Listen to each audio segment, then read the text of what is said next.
Hi, everybody. Oh, there's a lot of people here. Thank you, Leah, so much for having this event and for thinking of me.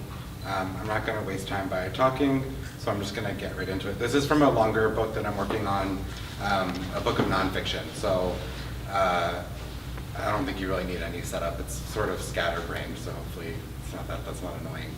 All right, so it starts with this quote from Wittgenstein. If I surround an area with a fence or a line or otherwise, the purpose may be to prevent someone from getting in or out, but it may also be part of a game, and the player say, to jump over the boundary, or it may show where the property of one man ends and that of another begins, and so on. So if I draw a boundary line, that is not yet to say what I am drawing it for. The only question this book is asking is, why don't you love me? But allow me now to dress it up as something more cerebral. Allow me to make of it a life, a whole. It has been observed in children who fall and scrape their knees that before they begin to scream or cry, they first look around to see who is there that might witness them. One would not be an error to suggest that this is what I am doing here. I don't intend to say anything new about this hurt. Hurt hurts. Sometimes, though rarely, the word is enough, needs no enhancement. This hurts, there. Maybe I am not saying something different. So be it. I am content with just trying to say something. This is a book of nonfiction that is not especially interested in the truth, but rather in precision. When precision can be achieved through fact-bending, calling the writer a liar is simply incomplete. This is not a book of events, it's a book of testimony. And how can one test the veracity of something like that? What I mean is, this is how it was for me, and that's a fact. But then there is, of course, what Wittgenstein posits in philosophical investigations. I cannot accept someone else's testimony, he says, because it is not testimony. It tells me only what he is inclined to say. I prefer, however, the less incredulous and more forgiving idea offered by Jess Stoner in her book, I Have Blinded Myself Writing This. Remembering wrong is still remembering, she says, to which one must respond, I think, amen. A revision, then. If there are lies in this book, they are not lies of intention. They may, however, be lies of tense. I have struggled with which tense to write this, us, in, and have thus come to think of tense as a burden to language. It is a vice, it is an anchor.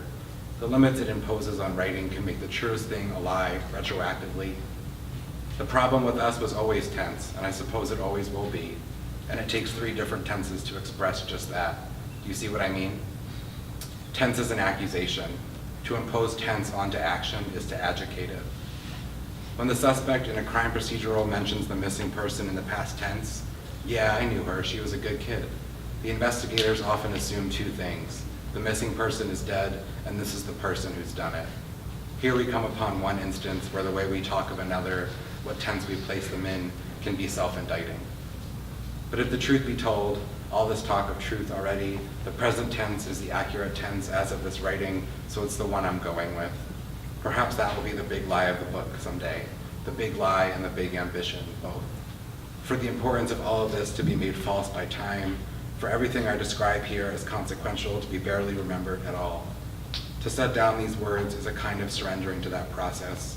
I am forfeiting my right to frame us any differently, and I am afraid. This is not the first book-length New York essay about lost love. I have read as many whose existence has been made aware to me. But where so many of these projects seek to abstract the lover, hide the lover, codify the lover, speak of the lover as he or as J, write of the lover in such a way that the context begins to disappear and the reader is left with fundamental questions, perhaps even questioning whether the writer has mythologized the lover, made a composite of the lover, a ghost or a god of the lover, or made up the lover entirely, I make space to say here that this book is for you. It is about you. It is about how desperately I love you and how ragged doing so has left me. And I refuse to treat you, for purposes anthropological or aesthetic, as anything but real. In this way, I can recollect the future, concretize a piece of dream. I can run without having to run forever. I can keep you and some other things that aren't mine. You and some other things that aren't mine was what I wanted to call this book first. In her introduction to Dirty Minds, the theorist Kate Supel writes, "I think most of us innately know what love is. We just cannot translate it into words. Love is simply too abstract, too elusive, and too bizarre to explain." Yes, but who's to say the work of words is that they're meant to explain anything? Words can simply be documentation. They can be ways to trap light, to detain darkness. They can be repositories for gold dust and rot. I say, stop pressuring words. They didn't ask for the responsibility. There's joy in repetition, Prince sings over and over and over, something like 24 times in his song of the same name. But the repetition of language rarely equates to enhancement, at least not in the way Prince means. Consider the way the speedy repetition of tongue twisters strips words of their meanings and clothes them until they're nothing but linguistic spasms, nude phonetics. Each repetition is like the flash of a camera on good and vulnerable artwork. They don't let you have cameras when you're in the room with the Constitution, and it's for the same reason. Repetition is not an agent of love, it is an agent of abstraction. Lyricism, too. Lyricism is fundamentally, inherently at odds with truth-telling, or the definition of truth-telling upon which the majority would agree. When I say I will not make beautiful what simply wasn't, I am dressing up the way I say, I won't pretend my pain was pretty, which, it could be argued, along with every other sentence I write, is a dressed up way of saying I am sad. But by the end of the Prince song, you almost believe him, suggesting that there's a kind of self-deceiving conviction, if not joy, in repetition, and that I can buy. An email drafted to you but gratefully not sent on August 11th, 2010. Loving you makes me need to invent words. It has taken me years to realize that this wasn't just another way of saying I love you, supposing I even have realized such a thing. Remember, writing about this has no inherent significant correlation to understanding it. One cannot always get underneath one's talk. That's a thing I've learned about the language game. Or, to invert a line of Grace Paley's, there is a long time in me between telling and knowing. When I said I needed to invent new words, I wasn't saying the language I know does not suffice, does not contain words big enough to express the endless terrain my love for you encompasses. I was saying every word I know is good enough, but I've used them all already, and you don't love me back yet. Disenchanted by the inadequacy of language, or as it may also be said, having writer's block, I mistakenly tried to find comfort in Morning Diary, Roland Barthes' journal of 2 years spent grieving his mother. The very fact that language affords me the word intolerable, he writes, immediately achieves a certain tolerance. Part of the language game, of course, is deluding oneself into thinking that one is playing it rather than being played through it or by it. How do I say no when you want to hold me without breaking your heart? You said that to me once, and it seems a direct address to the supposed problem of scriptlessness that the theorist Roy Baumeister addresses in his book, Breaking Hearts, The Two Sides of Unrequited Love.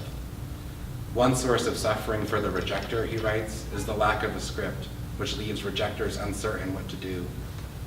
As if the absence of a script denies the rejecter not only a language model, but a morality model too.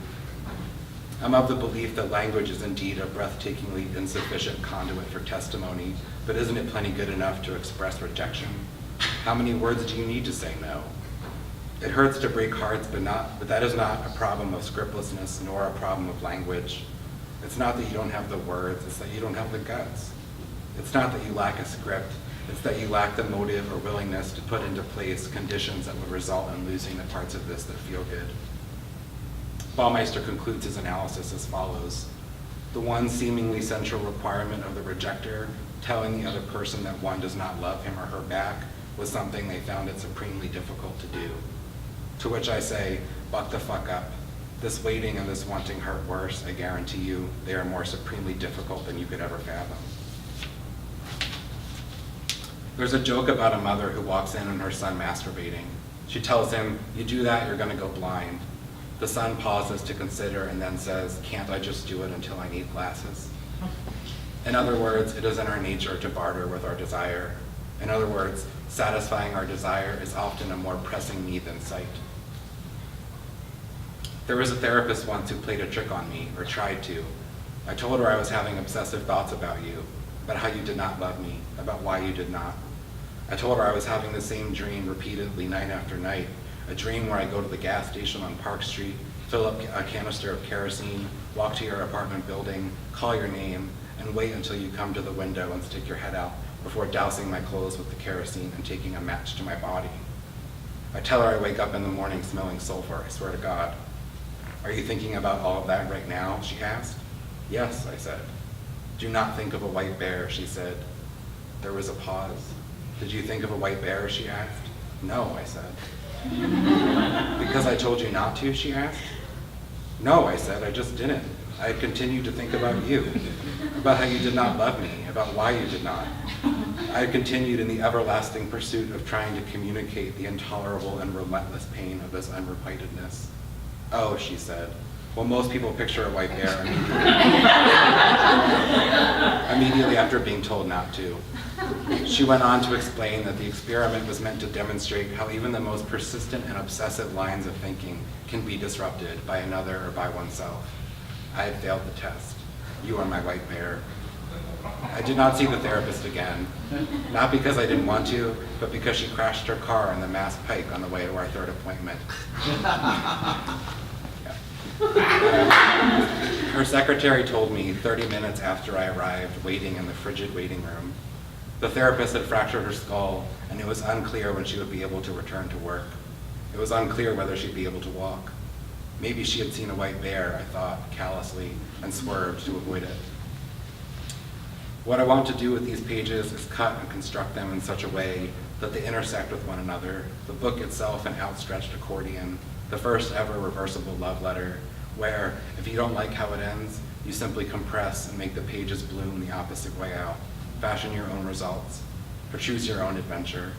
Take me where you think I belong in this narrative, situate me there, and be satisfied. A text from you, dated June 30th, 2012. My hope is that someday, when this that I am in is over and no longer messy or trying or any of the other really complicated stuff, you will kiss me without asking if you can. Thanks.